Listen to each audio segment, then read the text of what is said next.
Hello student, welcome to college study Delhi university. आज की video में हम पढ़ने वाले हैं गांधी एंड एजुकेशन, जो कि आपका एक वैग सब्जेक्ट है।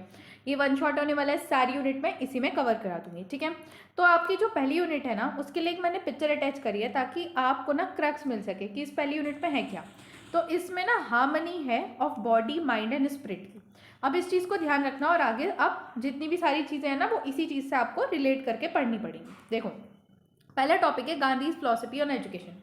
जो महात्मा गांधी की फिलॉसफी थी ना एजुकेशन की, उसको एक जो नई स्कीम है, नई तालीम या न्यू एजुकेशन या बेसिक एजुकेशन, उसके अंदर क्रिस्टलाइज किया गया है।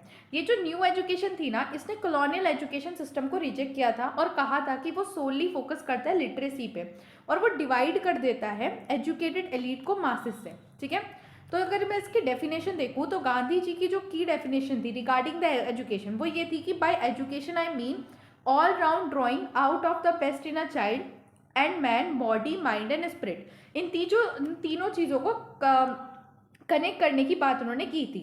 ये जो स्टेटमेंट है ये हाईलाइट करता है कि तीन एसेंशियल पिलर थे उनकी एजुकेशन फिलॉसफी के।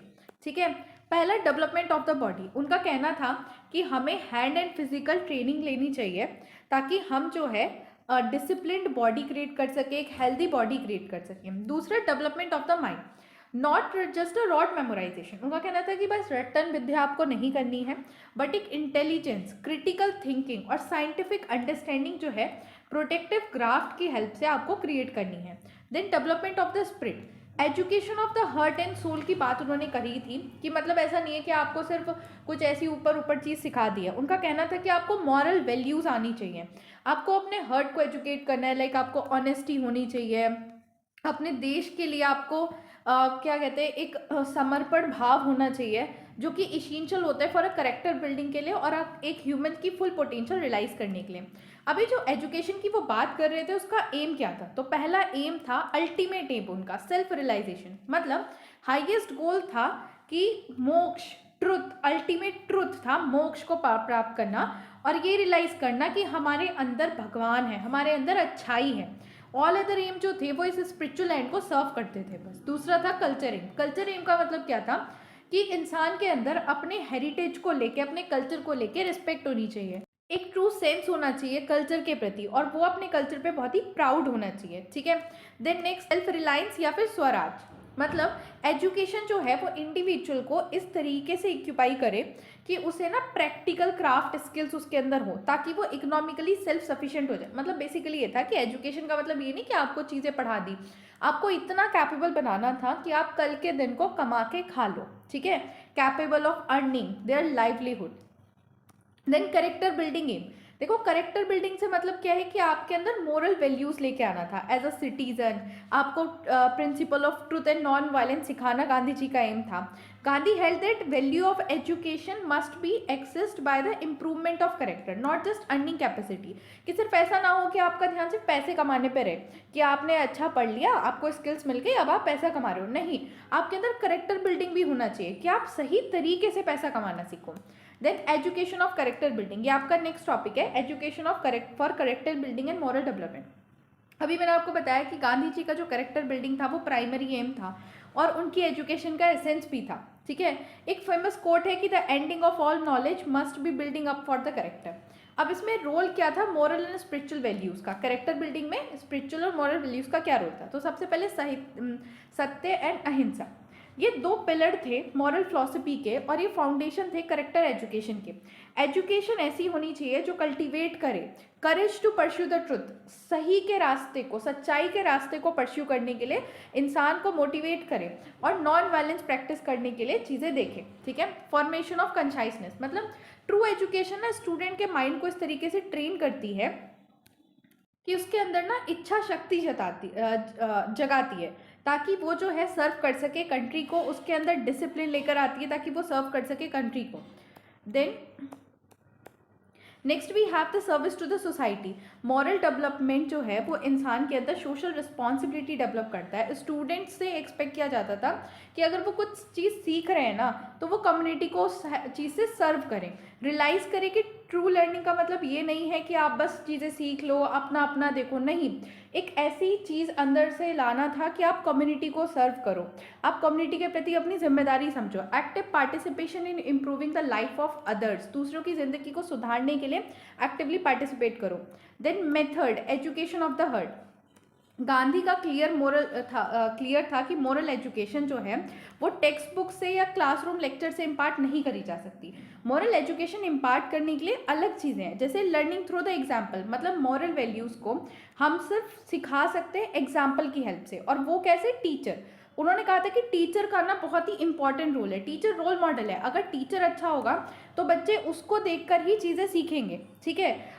टीचर्स के अंदर हाई स्टैंडर्ड होने चाहिए, मोरालिटी के, स्ट्रॉन्ग करेक्टर और लाइफ ऑफ प्योरिटी होनी चाहिए, क्योंकि वो एग्जाम्पल होंगे। उनका एग्जाम्पल, उनका डेडिकेशन, उनकी सिंप्लिसिटी लोगों के, बच्चों के लिए एक पावरफुल टूल होगी चीज़ों को सीखने की। Then purity of personal life. Gandhi ने कहा कि प्योरिटी ऑफ हार्ट जो है ना वो बहुत ही ज़रूरी है for a sound education. Purity of heart demand करती है कि आपके खुद पे कंट्रोल होना चाहिए। अब देखो, अगर आपके पास कंट्रोल है ना तो आपके पास ना लालच नहीं होगा, आप लालच में आके कुछ चीज़ें नहीं करोगे, आप एथिकली चीज़ें करोगे, ठीक है। और यही चीज़ जो स्टूडेंट को रिस्पॉन्सिबल बनाता है फॉर अ सोसाइटी, ठीक है। Then education relating to health. Now we have the next topic, education relating to health, hygiene, heritage and handicraft. देखो, ये 4 कंपोनेंट थे जो नई तालीम करिकुलम में उन्होंने इंटीग्रेट करे थे। पहला था education for the health and hygiene. Gandhi ने व्यू किया कि जो हेल्थ और हाइजीन है ना वो मॉरल और सोशल ड्यूटी है, सिर्फ पर्सनल मैटर नहीं है, बट इट्स अ मॉरल और सोशल ड्यूटी। हॉलिस्टिक हेल्थ के बारे में वो बात करते थे। हॉलिस्टिक हेल्थ का मतलब क्या है कि सिर्फ फिजिकली फिट होना नहीं होता, मेंटली स्पिरिचुअली वेलबींग होना था। हेल्दी माइंड के अंदर ही हेल्दी बॉडी रिसाइड करती है, ऐसा उनका कहना था। Then sanitation first. Gandhi ji believe करते थे कि सैनिटेशन ना इंडिपेंडेंस से भी ज़्यादा ज़रूरी है और ये बहुत ही क्रिटिकल है। स्टूडेंट्स को एजुकेट करने के बारे में उन्होंने बहुत सोचा और वो करते भी थे कि स्टूडेंट को एजुकेट होना चाहिए अपनी पर्सनल हाइजीन के बारे में, ओरल हाइजीन, हैंड वॉशिंग और कम्युनिटी सैनिटेशन के बारे में भी, ताकि वो लोगों को जाके भी सिखा सके और अपने स्कूल वगैरह को भी क्लीन कर सके। Then observance of natural law. उनका कहना था कि करिकुलम के अंदर ना प्रैक्टिकल हेल्थ ट्रेनिंग डालनी चाहिए जो कि नेचुरल लिविंग के ऊपर इंक्लूड होनी चाहिए, जैसे proper breathing and sleeping in fresh air, a simple and nutrition food eaten by service not a pleasure. मतलब सात्विक भोजन की यहाँ पे बात की गई है कि ऐसा चटपटा भोजन नहीं आपको खाना है, ऐसा भोजन खाना है जो आपकी बॉडी को हेल्प करे ग्रो करने में और सारे न्यूट्रिएंट लेने में, ठीक है। फिजिकल एक्टिविटी की वो बात करते थे कि वॉक और मैनुअल लेबर करानी चाहिए ताकि आपकी बॉडी जो है वो डिसिप्लिन में रहे और अपनी सराउंडिंग को भी साफ रखना चाहिए। Then education related to handicraft. Handicraft के बारे में उनका क्या कहना था? उनका कहना था कि प्रोडक्टिव क्राफ्ट जो है वो बेसिक एजुकेशन की फाउंडेशन है। एक अच्छी क्राफ्ट बहुत ही ज़रूरी है। उनका कहना था कि हैंडीक्राफ्ट जो है ना वो मीडियम ऑफ लर्निंग होनी चाहिए। मतलब जैसे ये जो क्राफ्ट है, स्पिनिंग, वीविंग, एग्रीकल्चर, कारपेंट्री, ये एक सेपरेट सब्जेक्ट की तरह मत देखो, बल्कि इनकी हेल्प से बाकी सब्जेक्ट पढ़ाने हैं। मैथमेटिक्स, साइंस, सोशल स्टडी सब इन्हीं की हेल्प से पढ़ाने हैं। अब कैसे पढ़ाने हैं, मैंने एग्जाम्पल भी लिया है। Learning about a property of would and geometry while crafting a table, कि आप टेबल बनाते बनाते ज्योमेट्री सीख रहे हो, प्रॉपर्टी सीख रहे हो वुड की, तो आप मैथ्स भी सीख रहे हो, आप साइंस भी सीख रहे हो, दोनों चीज़ें, और क्राफ्ट करते करते, तो ऐसे मीडियम ऑफ एजुकेशन उसे कंसिडर करना था। Scientific and creative teaching. Craft जो है वो मैकेनिकली टॉट नहीं करनी थी, बल्कि बच्चों को ये समझा के करनी थी कि आप ये क्यों कर रहे हो या ये चीज़ आपको कहाँ लेके जाएगी। हर एक प्रोसेस को इंटेलेक्चुअल ग्रोथ से रिलेट करना था और क्रिटिकल थिंकिंग उनमें जनरेट करनी थी ताकि वो इंडस्ट्री में अच्छा कर पाएँ। Economic self sufficiency. देखो, जो प्रोडक्शन था ना क्राफ्ट का वो ऐसा होना चाहिए जो आप सेल कर सको। मतलब गांधी जी का कहना था कि आप बच्चों को क्राफ्ट की हेल्प से सब्जेक्ट सिखाओ और फिर जो वो टेबल उन्होंने डिज़ाइन करी है, अभी जैसे क्राफ्ट करते हो टेबल डिज़ाइन करी, वो ऐसी बनवाओ कि उसे आप बेच सको और स्टूडेंट्स के पास इससे पैसा आएगा और आपके जो इंस्टीट्यूट है, आपका स्कूल है, उसके पास भी पैसा आएगा। तो और इसके साथ साथ अब वो खुद लेबर कर रहे हैं, मतलब बच्चे खुद काम कर रहे हैं, टेबल बना रहे हैं, तो उनके लिए ना मैनुअल लेबर को लेके जो है और हर काम के लिए डिग्निटी होगी। मतलब वो किसी कार्य को छोटा या बड़ा नहीं मानेंगे, सबको समान मानेंगे। Education related to the heritage. अब गांधी जी का कहना था कि बच्चों को पढ़ाई तो करवानी है लेकिन वो अपने ग्राउंड से जुड़े होने चाहिए, ज़मीन से जुड़े होने चाहिए, उन्हें अपनी नेशन की आइडेंटिटी पे प्राउड होना चाहिए और रिस्पेक्ट होनी चाहिए अपनी नेशन के लिए।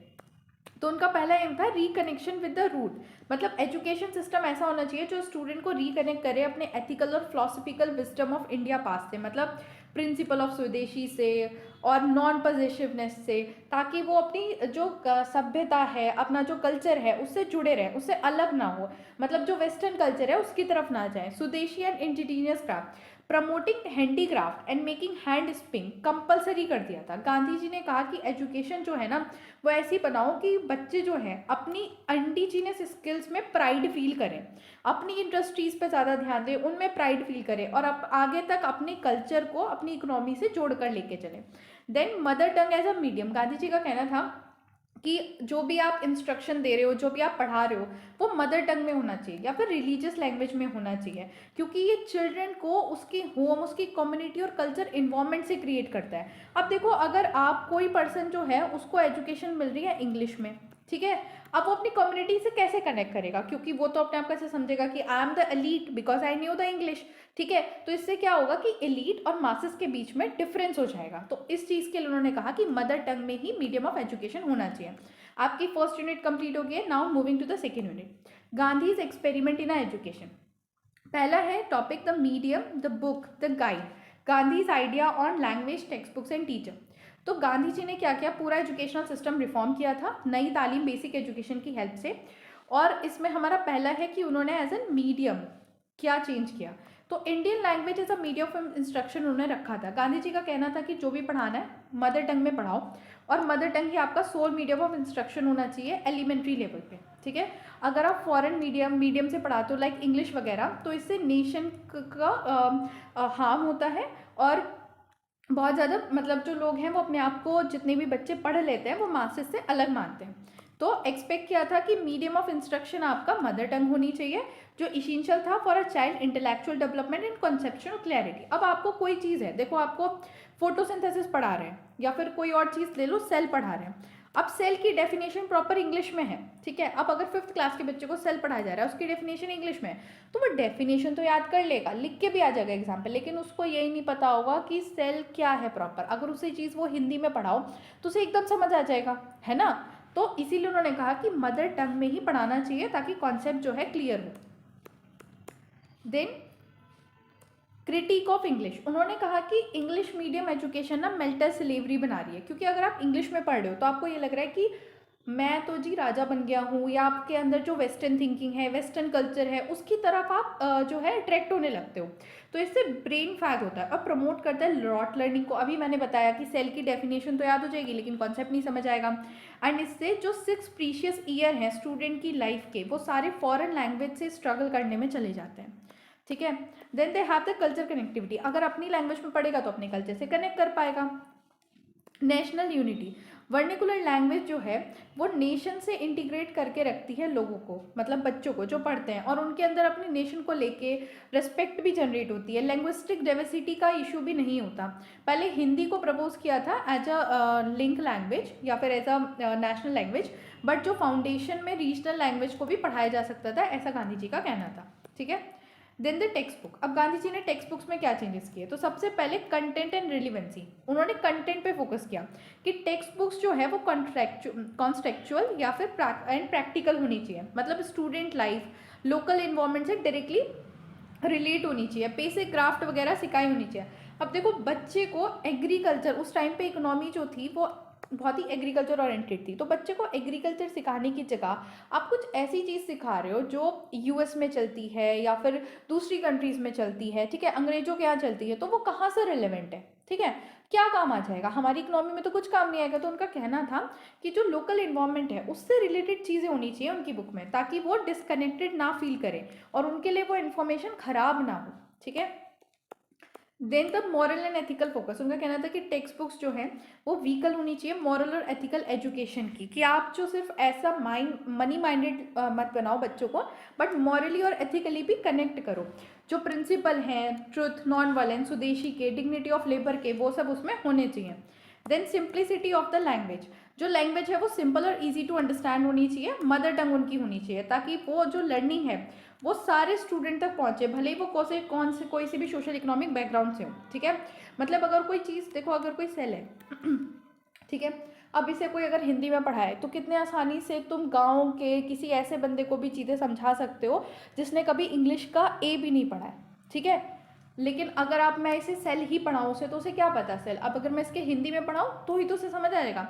Then production of text books, उनका कहना था कि जो टेक्स्ट बुक्स हैं वो टीचर के देखभाल में प्रिपेयर होनी चाहिए। टीचर का बहुत इंपॉर्टेंट रोल होना चाहिए टेक्स्ट बुक्स बनाने में, ताकि वो लोकल नीड को उसके टेक्स्ट बुक्स के अंदर डाल सके, rather than relying on a standard and external content.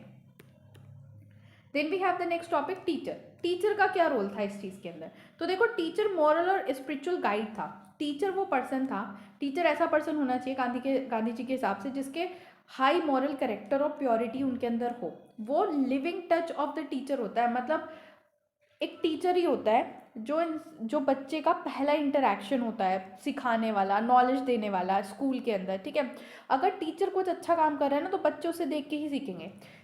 उनका कहना था कि character is caught not taught. Teacher की लाइफ जो है वो प्राइमरी सोर्स होगी एथिकल वैल्यू की।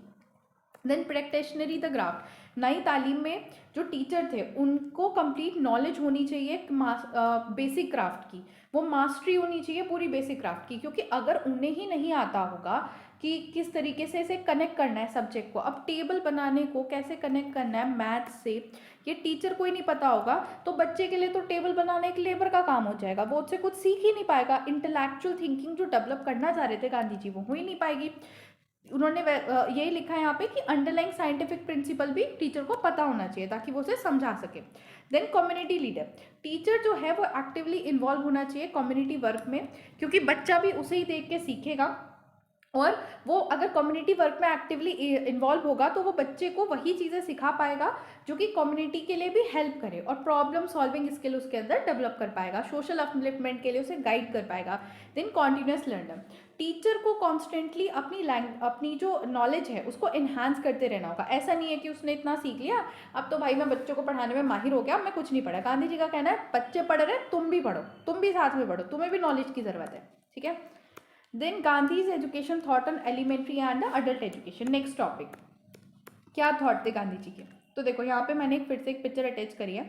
गांधी जी के क्या थॉट थे for the elementary and adult education. अभी जब मैं तुम्हें पढ़ाऊंगी ना तो तुम इस पिक्चर से रिलेट कर पाओगे कि माइंड, हैंड और स्पिरिट तीनों को कनेक्ट करने के बारे में उन्होंने कहा था। और एलिमेंट्री एजुकेशन के अंदर क्या था कि ये जो गांव के लोग हैं इनको वो सारी स्किल सिखाना जो कि लाइफ सेंटर्ड नॉलेज प्रोवाइड करे और सोशल कॉन्शियसनेस जगाए। ठीक है, अब थोड़ा कंटेंट पढ़ लेते हैं डिटेल के अंदर ताकि आपको समझ आए और आप आराम से अपने एग्जाम में लिखाओ। तो सबसे पहले एलिमेंट्री एजुकेशन, देखो उनका एलिमेंट्री एजुकेशन के जो था उन्होंने वर्धा एजुकेशन कॉन्फ्रेंस 1937 में प्रपोज की थी। उसमें ताकि फ्री और कंपलसरी एजुकेशन देनी है, मतलब 7 से लेके 14 ईयर्स तक के जितने भी लड़के लड़कियां हैं दोनों को फ्री और कंपलसरी एजुकेशन देनी है। ठीक है, 7 साल तक। उसके बाद क्राफ्ट एज अ मीडियम, मतलब वही जो ऊपर पढ़ाया वही चीज़ की जो क्राफ्ट है वो as a medium of instruction होगी, क्राफ्ट की हेल्प से आप सारे सब्जेक्ट को समझाओगे। देन सेल्फ सपोर्टिंग और सेल्फ रिलायंट, मतलब आप बच्चे को वही सिखाओगे, ऐसी चीज़ें सिखाओगे कि वो जो बनाए, वो जो क्राफ्ट बना रहा है वो बिक जाए और उसी से स्कूल की भी अर्निंग चल जाए और टीचर की भी सैलरी आ जाए। तो ये प्रिंसिपल था learn earn while you learn, मतलब या समझते समझते पढ़ते पढ़ते कमाना, और बच्चा जो है ऐसा बन जाएगा कि बाद में वो अपनी रोजी रोटी खुद कमा सकता है। ठीक है, हारमोनियस डेवलपमेंट, उनका कहना था कि 3 H के बीच में बैलेंस आपको बैठाना है, मतलब इंटेलेक्ट, हर्ट और हर्ट और हैंड, इन तीनों के बीच में ये हॉलिस्टिक अप्रोच था जो कि बेस्ट डेवलप करता है चिल्ड्रन के अंदर। ठीक है, डिग्निटी ऑफ लेबर, अब उनका कहना यह था कि अगर बच्चे ये मैनुअल काम करेंगे लाइक टेबल या चेयर बनाते हुए अगर वो पढ़ेंगे तो उन्हें सारी जितनी भी क्या कहते हैं लेबर के लिए भी एक रिस्पेक्ट होगी, सबके लिए रिस्पेक्ट होगी, मैनुअल वर्क के लिए भी रिस्पेक्ट होगी, वो किसी को छोटा बड़ा नहीं समझेंगे और इससे उनका फिजिकल डेवलपमेंट भी होगा। ठीक है, अडल्ट एजुकेशन के ऊपर क्या कहना था? तो देखो, Gandhi was a critical of existing adult education program that merely focused on teaching adult to read and write. जो एग्जिस्टिंग प्रोग्राम था ना, जहाँ पे सिर्फ लोगों को पढ़ना और लिखना सिखाते थे, उसके तो वो बिल्कुल ही खिलाफ थे। उनका कहना था कि literacy is not a education, literacy is not end of education, not the beginning. ये ओनली मीन है जिससे मैन और वुमेन को एजुकेट किया जा सकता है। ट्रू एजुकेशन कब आती है? जब आपके अंदर करेक्टर भी हो, नॉलेज भी हो, मतलब आपका करेक्टर डेवलपमेंट भी हो, नॉलेज भी हो। सिर्फ ये नहीं कि आपको पढ़ना लिखना आ गया, दैट इज ओनली लिटरेसी। और वो लिटरेसी को एजुकेशन नहीं मानते थे। Then focus on functional education. उनका कहना था कि अडल्ट को लाइफ सेंटर्ड और फंक्शनल एजुकेशन सिखाओ, मतलब ऐसी स्किल उन्हें सिखाओ कि वो इमीडिएटली अपनी फैमिली, अपनी कम्युनिटी को हेल्प कर सके, लाइक हेल्थ एंड हाइजीन से related practical skills related to vocational, जैसे फार्मिंग टेक्निक्स, ताकि वो अपनी फैमिली को हेल्प कर सके, क्योंकि उस टाइम पे बहुत बड़ी बड़ी कोई चीज़ें नहीं थी, agriculture was the main economy. ठीक है, और एथिकल लिविंग सिखाओ ताकि वो नेशन के प्रति ड्यूटी कर सके, ट्रुथ, सच्चाई के रास्ते पे चल सके। Then education for social change. उन्होंने कहा जो अल्टीमेट गोल होना चाहिए ना अडल्ट को, जो एजुकेशन प्रोवाइड करने का अल्टीमेट गोल है अडल्ट को, वो ये है कि अडल्ट सोशली और पॉलिटिकली एक्टिव हों। उन्हें समझ आए कि क्या चल रहा है, ये अंग्रेज हम पे कैसे अत्याचार कर रहे हैं, कैसे कर रहे हैं, उनको इफेक्टिव बनाया जाए, रिस्पॉन्सिबल सिटीजन बनाया जाए for a democratic society. Thus वो स्वराज की तरफ काम कर सके और नॉन वायलेंस ऑर्डर में चल सके। ठीक है, of educated youth. Gandhi ji का मानना था कि ये जो एजुकेटेड यूथ हैं ये अपने गांव जाए और अपने विलेजेस को भी एजुकेट करें, इलिटरेट पेरेंट्स को सिखाएं, समझाएं, अपनी कम्युनिटी मेंबर्स को और जो लोकल वर्निकुलर्स हैं उनको सारी चीज़ें बताएं कि किस तरीके से सोशल पॉलिटिकली चीज़ें चल रही हैं, उसके अलावा हाइजीन वगैरह के बारे में बताएं। ठीक है, अब now we have the next topic, Gandhi's vision on a higher education. Higher education को लेके क्या उनका विजन था? तो सबसे पहले पढ़ते हैं कि जो एग्जिस्टिंग यूनिवर्सिटी सिस्टम था उनके बारे में उनके क्या विचार थे। उनका कहना था कि अभी जो यूनिवर्सिटी है ना वो सेकेंड हैंड यूरोपियंस को जनरेट कर रही है, मतलब वो एलिट्स लोगों को, वही वो लोग इंग्लिश पढ़ जाते थे, वो अपने आप को एलिट समझते थे, वो मासेस से अलग हो रहे हैं। अलग मासेस मतलब जो अनएजुकेटेड लोग हैं या कॉमन पीपल हैं, जिससे ना तो वो अपनी नॉलेज उन लोगों को समझा पा रहे, क्योंकि तुमने तो सब कुछ इंग्लिश में पढ़ा है। जैसे अभी मेरी हालत हो रही है, मुझे पता है सेल, मुझे पता है सेल क्या होता है, लेकिन मैं उन्हें प्रॉपर ऐसे बता नहीं पाऊंगी। कोई मुझसे पूछ ले बेटा हिंदी में बता, नहीं पता मुझे। ठीक है, देन कॉस्ट एंड इनएफिशिएंट। जो सिस्टम था वो फाइनेंशियली बर्डन था, क्योंकि तुमने देखा होगा उस टाइम पे, सुना होगा हिस्ट्री में कि अगर किसी को पढ़ाना था तो एजुकेशन बहुत महंगी थी, क्योंकि अंग्रेजों के स्कूल में पढ़ाना पड़ता था, महंगा महंगा पढ़ाना पड़ता था, तो पुअर नेशन के लिए वो पॉसिबल ही नहीं हो पा रही थी, और इससे अनएम्प्लॉयमेंट बहुत ज़्यादा बढ़ रहा था। और उस टाइम पे प्रायोरिटी सिर्फ डिग्री के ऊपर दी जा रही थी ओवर द प्रैक्टिकल स्किल, मतलब यूनिवर्सिटी में जाके भी सिर्फ डिग्री मिल रही थी, प्रैक्टिकल ट्रेनिंग कुछ नहीं मिल रही। वैसे हो तो आज भी ये रहा है, आप देख ही रहे हो। ठीक है, मोरल वैक्यूम। मोरल वैक्यूम का मतलब क्या है? तो जो हायर एजुकेशन है वो प्योरली अकेडमिक थी, जो कि मॉरल और एथिकल डेवलपमेंट को बिल्कुल इग्नोर कर रही थी। मतलब लोगों को एजुकेशन तो मिल रही थी, बट जो मॉरल वैल्यूज़ है, सच्चाई के रास्ते पे चलना चाहिए, झूठ नहीं बोलना चाहिए, वो सब कुछ नहीं सिखाया जा रहा था, जिसकी वजह से लोग जो है अपनी तरफ अपनी चीज़ों को लेके ही सेल्फ सेंट्रिक बन रहे थे, rather than social service. Then aim for and principle of higher education. अब गांधी जी का क्या कहना था? गांधी जी कैसी हायर एजुकेशन चाहते थे? Service to the nation. Gandhi ji का कहना था कि हमें ना सर्वेंट प्रोड्यूस करने चाहिए, ट्रू सर्वेंट, जो लोगों के सर्वेंट हो, मतलब अपनी कम्युनिटी को सर्व करे, अपनी कंट्री को प्रायोरिटी दे और कंट्री की प्रॉब्लम को सॉल्व करे, like poverty, disease, unemployment. Research इन अ वर्निकुलर, मतलब जो हाई लर्निंग है वो इम्पार्ट होनी चाहिए, should be imparted and research through the vernacular, मतलब रीजनल लैंग्वेज के थ्रू ही हाई लर्निंग को भी पढ़ाना चाहिए और रिसर्च भी उसी में होनी चाहिए, ताकि ये जो नॉलेज जनरेट हो रही है ना ये कॉमन प्रॉपर्टी बन सके। अब कॉमन प्रॉपर्टी कैसे बनेगी? अगर मैंने कोई रिसर्च करी और वो मैंने मान लो हिंदी में ही करी है, और उस टाइम पे बहुत लोगों को हिंदी आती है, सबको आती है, तो मेरी रिसर्च सबके लिए एक्सेसिबल होगी। लेकिन अगर मैंने कोई रिसर्च करी वो इंग्लिश में ही करी, तो जिन्हें इंग्लिश आती है सिर्फ उन्हें ही पता होगा ना, हिंदी वालों को तो पता ही नहीं होगा, तो it will not become a common property for a masses. Character building. उनका कहना था कि जो इस कॉलेजेस में चीज़ें सिखाई जा रही हैं उसके साथ साथ मॉरल और स्पिरिचुअल ट्रेनिंग भी देनी चाहिए, जो ट्रुथ और नॉन वायलेंस के बेसिस पे हो। और यही जो है यही बेस होना चाहिए हायर एजुकेशन का, मतलब कैरेक्टर डेवलप होना चाहिए लोगों का ऐसा कि वो सच्चाई के रास्ते पे चले। देन अब इसके लिए उन्होंने क्या क्या रिकमेंडेशन दी थी। पहला, shifting in funding responsibility. Gandhi ji ने कहा कि स्टेट अपना जो पैसा है ना वो प्राइमरी एजुकेशन पे लगाए, सेकेंडरी एजुकेशन जो है और सेकेंडरी एजुकेशन फ्री और कंपलसरी करे, मतलब जो पैसा है वो प्राइमरी और सेकेंडरी एजुकेशन पे वो लगाए और उसी पे पैसा खर्च करे। जो हायर एजुकेशन है वो प्राइवेट इनिशिएटिव होनी चाहिए और सेल्फ फाइनेंसिंग होनी चाहिए, मतलब हायर एजुकेशन के लिए बच्चा खुद मेहनत करके पैसे कमाए और अपनी एजुकेशन पूरी करे। सेल्फ फाइनेंसिंग मॉडल है, मतलब college and university specially those for technical, medical, agriculture study वो सेल्फ सपोर्ट होनी चाहिए। कैसे? एग्रीकल्चर कॉलेजेस के जो स्टूडेंट हैं उन्हें फार्म से रिलेट करो, इंडस्ट्रीज़ में लेके जाओ, वहाँ पे उन्हें प्रैक्टिकल ट्रेनिंग दो और उसकी हेल्प से बच्चे अपने एक्सपेंस कवर करेंगे, जिसे आज के टाइम पे इंटर्नशिप बोला जाता है। फोकस ऑन नेशनल नीड, मतलब हायर एजुकेशन जो है वो स्ट्रिक्टली ऐसी चीज़ें सिखानी चाहिए ताकि इमीडिएट और लॉन्ग टर्म जो नीड है कंट्री की वो पूरी होनी चाहिए। जैसे डॉक्टर्स को ट्रेन करो कि वो रूरल को कैसे सर्व कर सके, गाँव के हेल्प रूरल एरियाज़ को कैसे सर्व कर सकें। इंजीनियर को इस तरीके से ट्रेन करना कि वो इंडिजीनियस इंडस्ट्रीज़ को कैसे बेटर बना सके, इंस्टेड ऑफ कि इंजीनियर बन गए चलो अब हम अंग्रेजों के देशों में जाएंगे उनके लिए काम करेंगे। ना ना ना, अपनी कंट्री के लिए काम करो। No denial based on poverty, sorry guys it's poverty, ठीक है। मतलब ये कि सेल्फ सपोर्ट के बारे में उन्होंने सोचा था और गांधी जी का ये कहना था कि किसी भी इंसान को उसकी गरीबी की बेसिस पे एजुकेशन से मना नहीं होना चाहिए, ठीक है। Then we have the third unit, Gandhi's educational thought on skills and vocational education. तो देखो रूरल डेवलपमेंट उनका पहला टॉपिक है, rural development through skills and local need based education. Gandhi ji का कहना था कि गांधी जी ना एंटी अर्बन थे और प्रो रूरल थे, मतलब उन्हें अर्बनाइजेशन के वो इतने सपोर्ट में नहीं थे, बट रूरल को डेवलप करने के रिगार्डिंग वो सोचते थे। उनका कहना था कि रीजनरेशन होना चाहिए विलेजेस का, मतलब कैसे कि लोकल की नीड, सस्टेनेबिलिटी और सेल्फ डेवलपमेंट, इन तीनों चीज़ों को मिला के गाँव का डेवलपमेंट होना चाहिए। अब थोड़ा डिटेल में पढ़ते हैं। Centrality of the productive craft skills.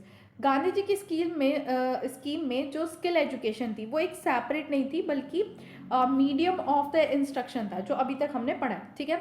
ये जो सिस्टम था ये इस तरीके से बना हुआ था कि प्रिंसिपल पे बेस था, learning by doing and learning through life, मतलब करते करते, जैसे आपने टेबल बनाई और आपने मैथ सीख लिया तो it's learning by doing.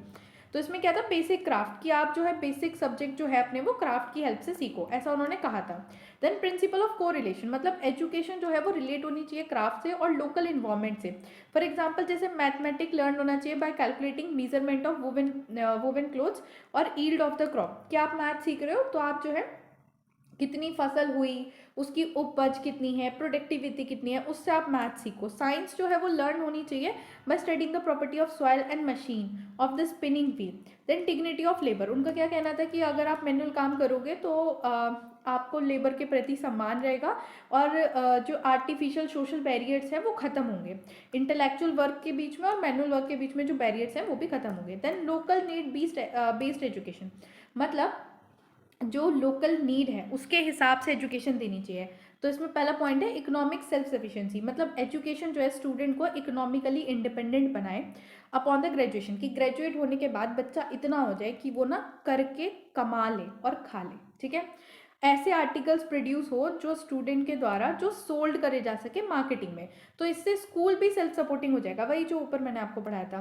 Then development of स्वदेशी, मतलब लोकल क्राफ्ट को प्रमोट होना करना चाहिए, प्रिंसिपल ऑफ स्वदेशी के बेसिस पे इंडिजीनियस के बारे में सोचना चाहिए, लोकल स्किल को मास्टर करना चाहिए ताकि स्टूडेंट जो है वो विलेज इंडस्ट्रीज को सपोर्ट कर सके और माइग्रेशन ना हो, मतलब ये जो रूरल एरियाज के लोग थे वो ओवर क्राउडेड सिटीज़ में चले जाते थे, वो चीज़ ना हो।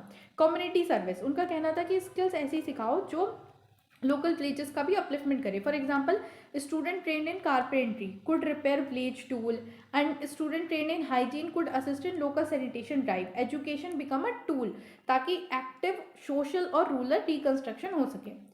Now we have the next topic, skill education in NEP 2020 and Gandhi. अब हम देखेंगे किस तरीके से जो हमारी NEP आई थी, नेशनल एजुकेशन पॉलिसी 2020, वो किस तरीके से गांधी जी के प्रिंसिपल पे बेस्ड है। तो पहला वोकेशनल इंटीग्रेशन, गांधी जी ने कहा था कि मीडियम जो होना चाहिए ना इंस्ट्रक्शन का वो क्राफ्ट होना चाहिए और एनईपी के अंदर क्या है कि vocational education will be integrated in all schools and higher educational institution, exposure to vocational craft from grade 6 onward, कि मतलब ग्रेड 6 से आपको वोकेशनल एजुकेशन दी जाएगी और ये सारे स्कूल कॉलेजेस में लागू कर दिया गया। तो यहाँ पे दोनों, और इसका कनेक्शन क्या है कि दोनों ने अकेडमिक वोकेशनल डिवाइड को रिजेक्ट किया था। Then dignity of labour. अभी हमने पढ़ा कि गांधी जी ने कहा था कि फिजिकल एक्ट करके अगर कोई लेबर और ब्रेड कमा रहा है तो उससे क्या होगा, सारे वर्क के लिए रिस्पेक्ट होगा। वहीं पे इंट्रोडक्शन किया गया, अब जो स्कूल है वहाँ पे इंट्रोडक्शन किया गया बैगलेस डे का, जहाँ पे स्टूडेंट जो है ग्रेड 6 to 8 के वो आते हैं और इंटर्न की तरह काम करते हैं for local artisan, plumber, gardener. ठीक है, इससे क्या होता है कि उन्हें डिग्निटी डेवलप होती है फॉर द लेबर, वो किसी भी काम को छोटा बड़ा नहीं समझते। Then local context need, Gandhi ji का कहना था कि एजुकेशन ऐसी होनी चाहिए जो लोकल क्राफ्ट से रिलेवेंट हो, लोकल को सर्व कर सके, ठीक है, इमीडिएट जो नीड है विलेजेस की वो पूरी कर सके। अब जो करिकुलम है हमारा एनईपी 2020 का, उसके अंदर क्या है, इस करिकुलम ने एम्फसाइज किया है कि लोकल कंटेंट पढ़ाया जाएगा और लोकल स्किल्स जो है वो डेवलप करी जाएंगी, वो सिखाई जाएंगी और मदर टंग में ही सारी चीज़ें सिखाई जाएंगी। और 5वीं क्लास तक, मतलब 5वीं क्लास तक बच्चे को लोकल कंटेंट पढ़ाया जाएगा, लोकल लैंग्वेज में पढ़ाया जाएगा। Then holistic development, Gandhi ji का क्या कहना था, 3H होने चाहिए। ठीक है, अब जो एनईपी आई है वो भी होलिस्टिक और मल्टी डिसिप्लिनरी एजुकेशन पे वर्क करती है और इसीलिए बहुत सारे सब्जेक्ट लगाए गए हैं।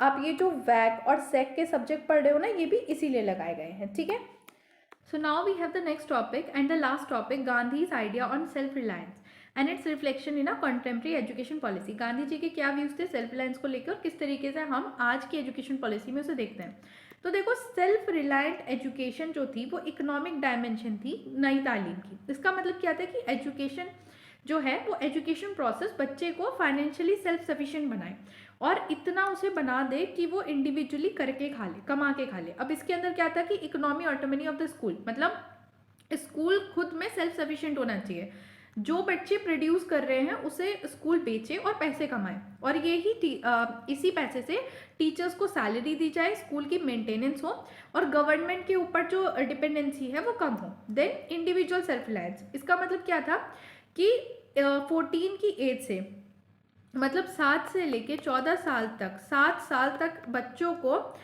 ट्रेनिंग दी जाए ताकि स्टूडेंट्स जब तक 14 की एज का हो उसके पास ऐसी स्किल्स हो कि उसका लाइवलीहुड पक्का है, कि वो कर कमा के खा लेगा। ठीक है, और वो पॉवर्टी और अनएम्प्लॉयमेंट से दूर रहेगा क्योंकि 14 तक आते आते वो कमा के खाना शुरू कर देगा, आराम से कमा सकता है। देन मॉरल सेल्फ डिपेंडेंसी, इसका मतलब क्या था कि इकोनॉमिक्स के अलावा सेल्फ रिलायंस के मतलब ये था कि इंटेलेक्चुअल और मॉरल इंडिपेंडेंसी भी बनानी है, कि ऐसा नहीं कि सिर्फ आपने उसे स्किल सिखा दी, बल्कि उसे ऐसा सिखाओ कि वो क्रिटिकली सोच सके, एक सही और गलत के बीच में चयन कर सके और अपने खुद के सोच पे रिलाई कर सके। मतलब उसे डिसीजन लेने के लिए, एक सही डिसीजन लेने के लिए किसी की सलाह की ऐसी ज़रूरत ना पड़े, वो खुद सोच समझ के डिसीजन लेने में सक्षम हो।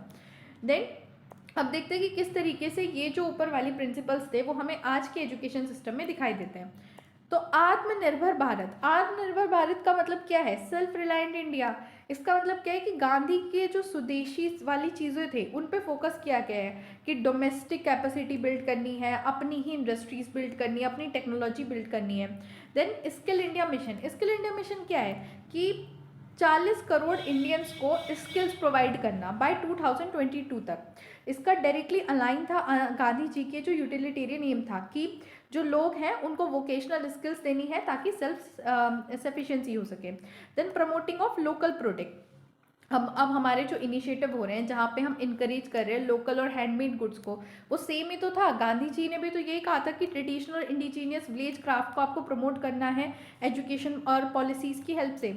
Then vocationalisation of education NEP 2020, मतलब जो वोकेशनल एजुकेशन है वो मैंडेटरी और इंटीग्रेट करी गई है सारे स्कूल कॉलेजेस में, ताकि जब तक बच्चा जो है स्कूल छोड़े उसे सारी प्रैक्टिकल स्किल्स आती हो, वो जॉब रेडी और कैपेबल हो सेल्फ एम्प्लॉयमेंट के लिए। ठीक है, और यही आउटकम था स्वावलंबन शिक्षा का। ठीक है, और इसी के साथ आपका जो पूरा गांधी एंड एजुकेशन का सब्जेक्ट है, आपका ये वैक सब्जेक्ट वो हो गया है complete. Thanks for watching, video को लाइक करो, चैनल को सब्सक्राइब करो और हाइप भी करो। और अगर आपको इसके नोट्स चाहिए ना तो आपको लिंक मिल जाएगा डिस्क्रिप्शन बॉक्स में गूगल फॉर्म का, वहाँ से आप परचेस कर सकते हो बहुत ही कम रेट पे। ठीक है, थैंक यू।